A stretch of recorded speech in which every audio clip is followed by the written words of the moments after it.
Earlier this week, Iraq's Presidency Council approved 2 landmark agreements that will solidify Iraq's democratic gains, affirm its sovereignty, and put its relations with the United States on a strong and steady footing.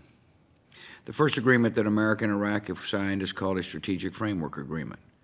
This pact sets out a common vision for US-Iraqi relations in the years ahead.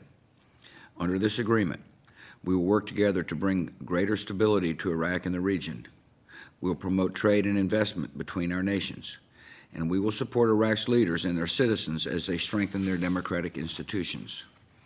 Only a few years ago, such an agreement was unimaginable. Chaos and violence were consuming Iraq. Terrorists were seizing new ground and using violence to divide the Iraqi people along sectarian lines, and the nation was nearing the point of political collapse and civil war.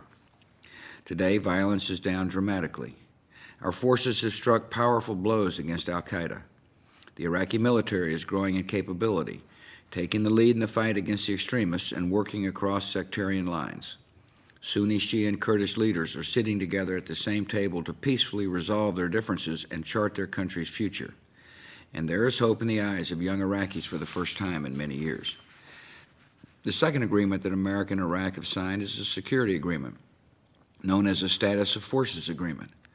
One of the primary purposes of this agreement is to ensure protection for our troops and Defense Department civilians as the Iraqi government begins to exercise greater sovereignty. Our military commanders have assured me that the agreement's provisions meet this purpose. At the same time, it also respects the authority of the Iraqi government, and it lays out a framework for the withdrawal of American forces in Iraq, a withdrawal that is possible because of the success of the surge. This withdrawal will take place in 2 stages. The first stage will occur next year when Iraqi forces assume the lead for security operations in all major population centers, while U.S. combat forces move out of Iraqi cities and move into an overwatch role. After this transition has occurred, the drawdown of American forces will continue to the second stage, with all U.S. forces returning home from Iraq by the end of 2011. As we enter this new phase in America's relations with Iraq, we have an opportunity to adopt a new perspective here at home. There were legitimate differences of opinion about the initial decision to remove Saddam Hussein and the subsequent conduct of the war. But now the surge and the courage of brave Iraqis have turned the situation around, and Americans should be able to agree that it is in our nation's strategic and moral interests to support the free and democratic Iraq that is emerging in the heart of the Middle East. The American people have sacrificed a great deal to reach this moment. The battle in Iraq has required a large amount of time and a large amount of money.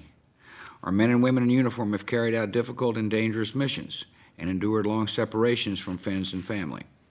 And thousands of our finest citizens have given their lives to make our country safer and bring us to this new day. The war in Iraq is not yet over, but thanks to these agreements and the courage of our men and women in Iraq, it is decisively on its way to being won.